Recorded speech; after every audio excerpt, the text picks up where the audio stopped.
Bonjour, est-ce que vous m'entendez bien? Oui, très bien.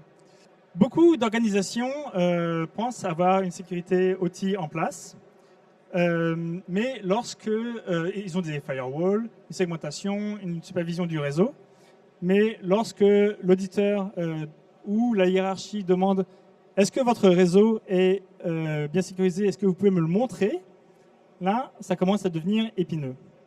Et c'est toute la difficulté de NIS 2 qui challenge les réseaux OT pour prouver cette cybersécurité.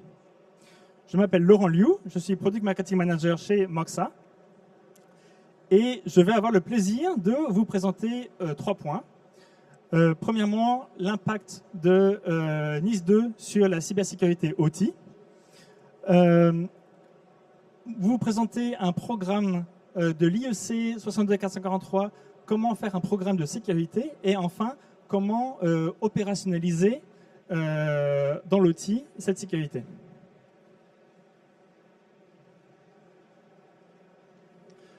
Alors, l'IT et l'OT ont été conçus de façon complètement différente. L'IT a intégré la sécurité depuis très longtemps, et il y a des gestionnaires centraux, il y a des logs, gestion de logs, des outils de conformité qui tous permettent de remonter les données à l'IT, enfin, à eux-mêmes.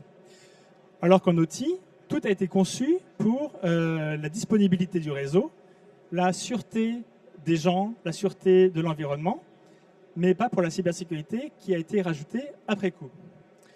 Et donc, on a une confrontation de deux mentalités différentes, d'autant plus que l'IT se focalise sur la confidentialité, alors que l'OT se focalise sur la disponibilité. Et on arrive à une sorte de conflit entre l'IT et l'OT, et je voudrais vous dire que ce n'est pas une fatalité. De façon très très condensée, que demande NIS 2 ?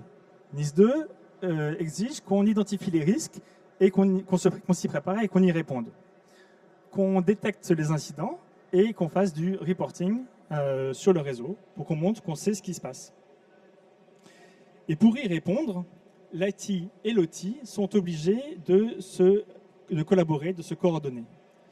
Mais ce n'est pas évident parce que l'OT, les outils IT ont un peu tendance à casser l'OT et personne ne veut d'interférence avec un réseau critique. Critique, ça implique que la vie de gens est en danger.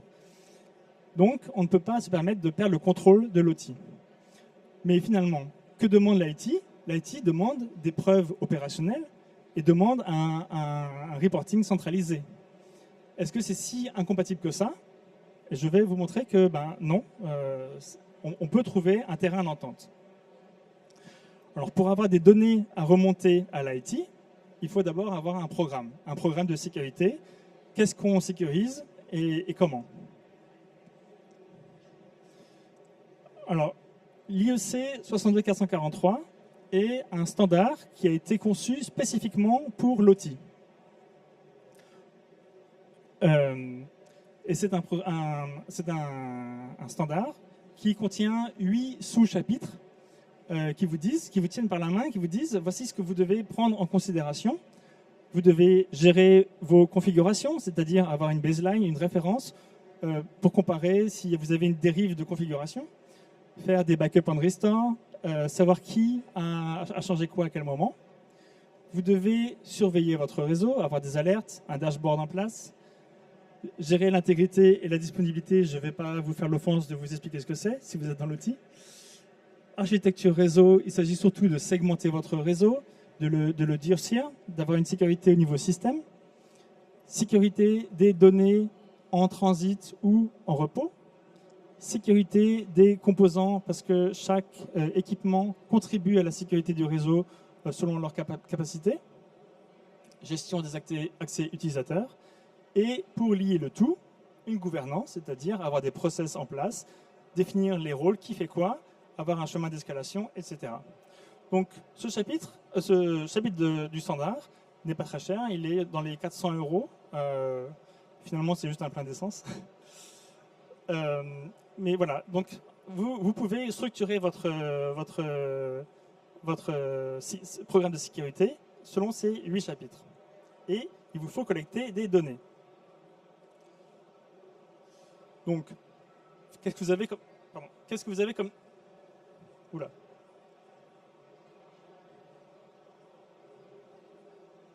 Qu'est-ce que vous avez comme données à remonter? Il faut l'inventaire des équipements. C'est très important parce que c'est grâce à ça que vous pourrez définir votre modèle de menace. Vous devez remonter les données de la surveillance du réseau, les logs des événements, les logs de sécurité. Vous devez remonter la gestion des configurations de vos backups, de vos baselines, et produire les preuves techniques de tout ce que vous avancez dans votre programme. En une phrase, il s'agit d'avoir de la visibilité sur votre réseau. Sinon, le programme reste très théorique, et c'est là que vous avez besoin d'un outil. Et cet outil, je vais prendre l'exemple de celui que je connais qui est Moxa, MXU1, qui est souvent réduit à un Network Management System, bien qu'il soit capable de beaucoup plus que ça. Mais il va faire la découverte du réseau. Tout ce qui est connecté par SNMP, ICMP, MMS et LLDP sera répertorié comme étant connecté à votre réseau. Vous avez différentes topologies pour voir la structure de votre réseau, qu'est-ce qui est connecté à quoi. Vous avez une topologie de trafic pour identifier les congestions du réseau. Mais plus important, vous avez aussi une topologie de sécurité pour voir si vos points de connexion entre différents segments est proprement sécurisé. Et le système vous dit comment améliorer la sécurité de ces points critiques. Bon, vous avez le suivi des configurations, événements OT et supervision réseau. Toutes ces données, ce sont des preuves que vous devez remonter à l'IT pour montrer que votre programme est conforme.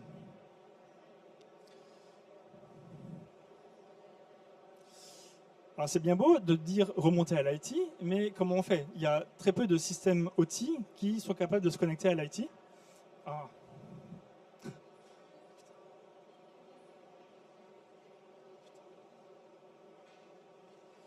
Donc, dans l'IT, vous avez différents systèmes. Vous avez le SOC avec le Security Operations Center avec une SIEM. Vous avez une infrastructure de clés privées, une base de données de gestion de configuration, un système de conformité. Comment se connecter à ces systèmes? Eh bien, vous avez différentes interfaces à prendre en compte. Vous pouvez remonter les logs d'événements de sécurité par syslog.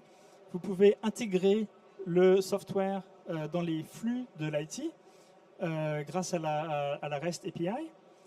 Par exemple, provoquer le backup de la configuration réseau, des droits d'accès. Vous pouvez remonter les trappes SNMP, communiquer par MQTT ou exporter, par exemple, la liste des utilisateurs en format CSV pour que l'IT puisse collecter ces données et les utiliser comme preuve pour un audit. Et à ce moment-là, l'outil devient exploitable par la sécurité IT.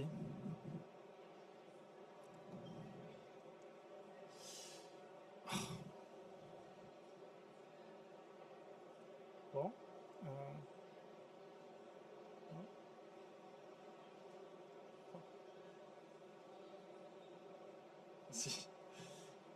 Donc, voici une sorte de pyramide de Maslow des besoins du réseau OT. Tout en bas, vous avez la configuration des équipements. C'est vraiment le strict minimum. Si vous n'avez pas ça, vous ne pouvez pas dire que vous avez le contrôle de votre réseau. Au-delà, vous avez la supervision du réseau IT, c'est-à-dire créer des alertes. Ensuite, l'exploitation du réseau IT, pouvoir définir une fenêtre de maintenance pour votre réseau afin d'autoriser des connexions qui autrefois étaient bloquées. Et au-delà, vous avez la partie vraiment sécurité, donc tout ce qui est opération de sécurité, gestion centralisée des firewalls, de systèmes de détection et de prévention d'intrusion, définir des politiques de sécurité, de complexité de mots de passe, gérer les logs de sécurité, les forwarder à la SIEM. Et encore au-delà, vous avez tout ce qui est gouvernance de la sécurité, avoir une gestion multisite centralisée, centraliser les dashboards, centraliser les alertes et rendre tout ceci auditable. Et vous pouvez chercher, il n'y a pas beaucoup de fournisseurs qui sont capables de faire toutes ces 5 couches dans le marché. Et finalement, je voudrais arriver à la conclusion que NIS2 transforme la sécurité OT de façon profonde. Avant, on se concentrait sur la sécurité technique. À présent, il faut que la sécurité soit démontrable et qu'elle soit vérifiable. Donc, en somme, l'IEC 62443-2-1 vous guide dans la construction d'un programme de sécurité. MXU1 produit les preuves dont vous avez besoin pour un audit et pour la conformité. Et finalement, l'intégration IT permet le reporting et n'est pas nécessairement un danger pour votre réseau OT et permet la collaboration entre IT et OT. Voilà. Je vous invite chaleureusement à rejoindre le stand de Sphinx qui se trouve ici. Si vous avez des questions, si vous voulez voir comment faire plus en détail, parler du programme IEC 62443-2-1, je suis là pour vous. Je vous remercie. Merci beaucoup, Laurent Liu.